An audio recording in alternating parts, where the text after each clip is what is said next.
No cometan el error de hablar en un lenguaje que el pobre pueblo no entienda.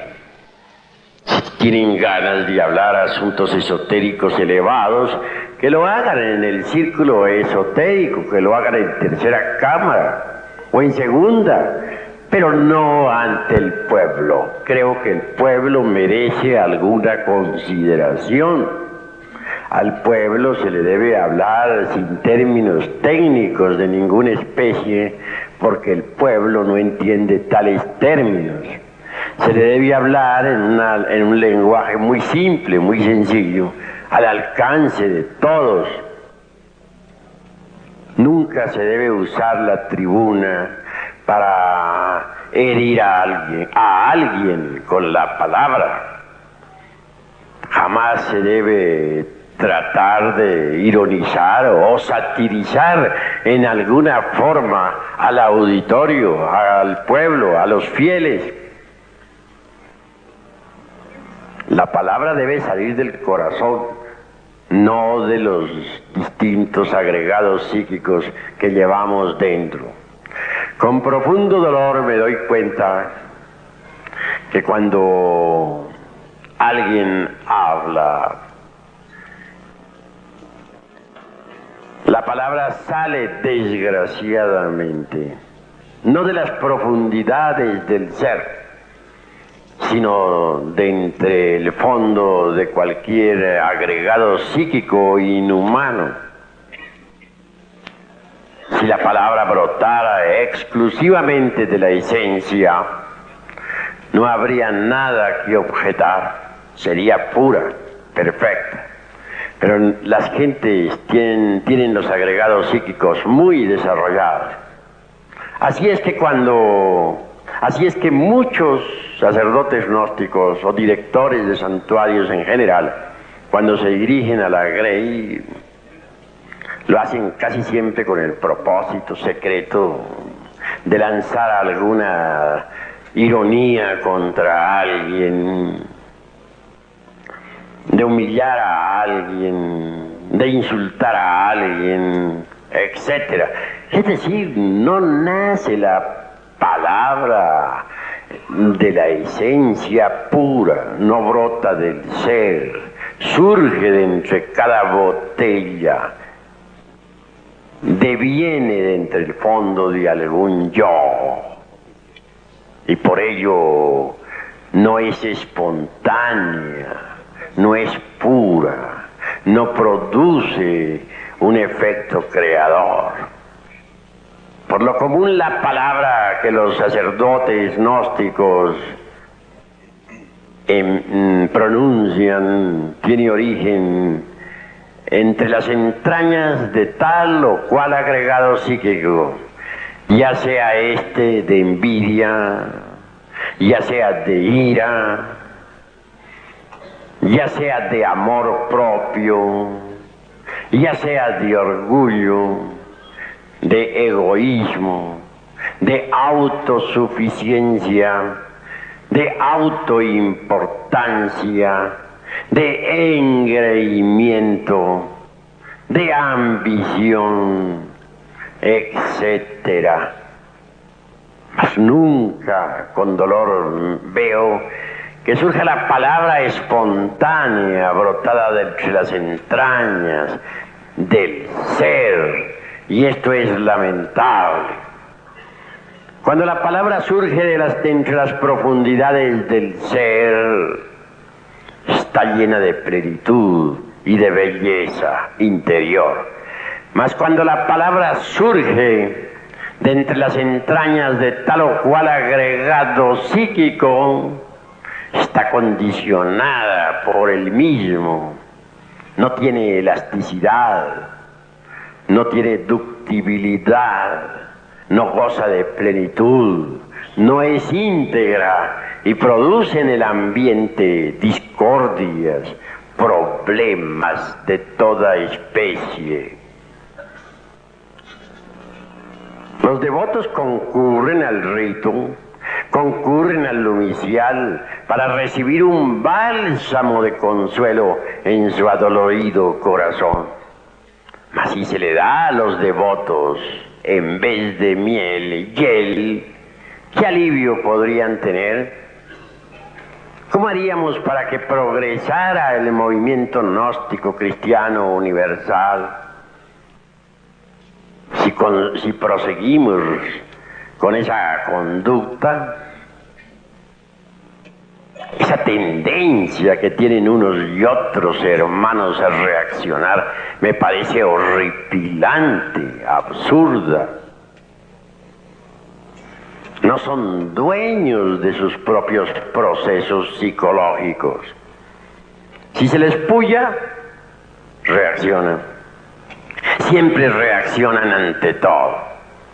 No olviden ustedes que en el mundo vivimos y que hay 3 clases de alimento para uno. El primer alimento, ya lo conocen ustedes, la comida. Es el menos importante, parece increíble, pero así es. Prueba de que es el menos importante es que uno puede vivir sin comer muchas veces hasta un mes. Mahatma Gandhi duraba hasta 3 meses sin comer. Ese alimento entra por la boca y va al estómago. La segunda clase de alimento es el aire, la respiración. Se relaciona con las fosas nasales y los pulmones. Difícilmente podríamos vivir siquiera 4 o 3 minutos sin respirar. La gente dura normalmente 1 minuto sin respirar y luego viene un síncope. Gracias a un entrenamiento, por ejemplo, podría uno llegar hasta 2 y 3 minutos, o a 4, que ya sería el máximo de los máximos. Pero son pocos, ¿no? O raros los que llegan a poder vivir 4 minutos sin respirar. Esto nos está indicando que el segundo alimento es todavía más importante que el primer alimento. Por último viene el tercer alimento, que es aún más importante. Quiero referirme en forma enfática a las impresiones. Si la comida no lograra impresionar el organismo humano, pues jamás nos alimentaríamos, no funcionaría el óvulo intestinal, el estómago en general, moriríamos. Si el aire no lograra impresionar los pulmones y la sangre, pues de nada serviría el aire. Así, mis queridos hermanos, este tercer alimento es más importante porque nadie podría existir, ni siquiera un solo segundo, sin el alimento de las impresiones. Ahora bien, todo alimento necesita pasar por una transformación. El alimento relacionado con el estómago, o sea, la alimentación, necesita pasar por una transformación. Esta transformación es factible gracias al sistema digestivo. El alimento relacionado con la respiración tiene como vehículo de transformación a los pulmones. Pero para el tercer tipo de alimento no hay un órgano especial. No hay estómago ni hay pulmones que valgan. Hay que crear ese tercer órgano. Todo lo que nos llega a la mente viene en forma de impresiones. Ustedes me están escuchando aquí, ven un hombre que les está hablando a través de un micrófono, y esto todo es un conjunto de impresiones que llega a la mente. Todas las aventuras de la vida, todas las emociones y pasiones, todo lo que nos rodea llega a nosotros en forma de impresiones. El aire se transforma mediante los pulmones. La comida se transforma mediante el estómago. Y aire y comida se convierten en principios vitales para el organismo. Desgraciadamente las impresiones no se transforman. quedan en la mente sin digerir. Las impresiones sin digerir se convierten en nuevos agregados psíquicos, es decir, en nuevos yoes, y eso es gravísimo. Hay que digerir las impresiones. ¿Cómo? Reflexionemos un poco. Mediante la conciencia superlativa del ser. Normalmente las impresiones llegan a la mente y la mente reacciona sobre las impresiones. Si alguien nos insulta, reaccionamos con ganas de vengarnos. Si alguien nos ofrece una copa de vino, reaccionamos con ganas de beber. Si una persona del sexo opuesto nos tienta, pues sentimos ganas de fornicar. Pero siempre reaccionamos ante los impactos del mundo exterior, y eso es muy grave. En las asambleas he visto cómo se hieren los hermanos unos a otros. Uno dice una palabra y el que se siente aludido reacciona violentamente diciendo una peor. A veces lo que dice no es demasiado grosero, se vuelve sutil, muy decente y acompañado de una sonrisa, pero en el fondo lleva el veneno espantoso de la reacción violenta. No hay amor entre los hermanos. Se han olvidado de su propio ser y solo viven en el mundo del ego, en el mundo de las reacciones. Cuando uno se olvida de su propio ser, reacciona violentamente. Si uno se olvida de su propio ser en presencia de una botella de vino, resulta borracho. Si uno se olvida de su propio ser en presencia de una persona del sexo opuesto, resulta fornicando. Si uno se olvida de su propio ser interior profundo en presencia de un insultador, resulta insultando. Lo más grave en la vida es olvidarse de sí mismo. Así que es necesario transformar las impresiones, y eso solamente es posible interponiendo entre las diversas vibraciones del mundo exterior y la mente, la propia conciencia. Cuando uno interpone entre las impresiones y la mente eso que se llama conciencia, es obvio que las impresiones se transforman en fuerzas y poderes de orden superior. Normalmente las impresiones están constituidas por un hidrógeno muy pesado, el hidrógeno 48. Cuando uno interpone entre las impresiones y la mente la conciencia, el hidrógeno 48 se transforma en 24, que sirve para el alimento del cuerpo astral. A su vez, el excedente del 24 se transforma en hidrógeno 12, que sirve para el alimento del cuerpo mental. Y por último, el hidrógeno 12, el excedente, repito, se transforma en hidrógeno 6, que sirve para el alimento del cuerpo causal. Pero si uno no transforma las impresiones, estas se convierten en nuevos agregados psíquicos, en nuevos yoes.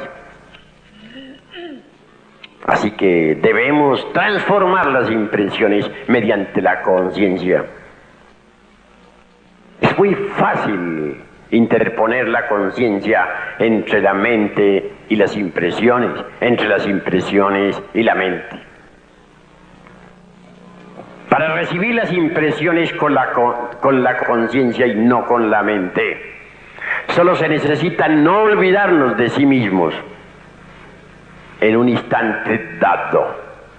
Si alguien en cualquier momento nos está hiriendo con la palabra, no debemos olvidarnos de nuestro propio ser. No debemos permitir que la mente reaccione. No debemos permitir que intervenga el mí mismo, el amor propio, el orgullo. el engreimiento, etc. En esos instantes solo el ser debe estar en nosotros. Debemos estar concentrados en el ser para que sea el ser, la conciencia superlativa del ser, la que reciba las impresiones y las digiera correctamente.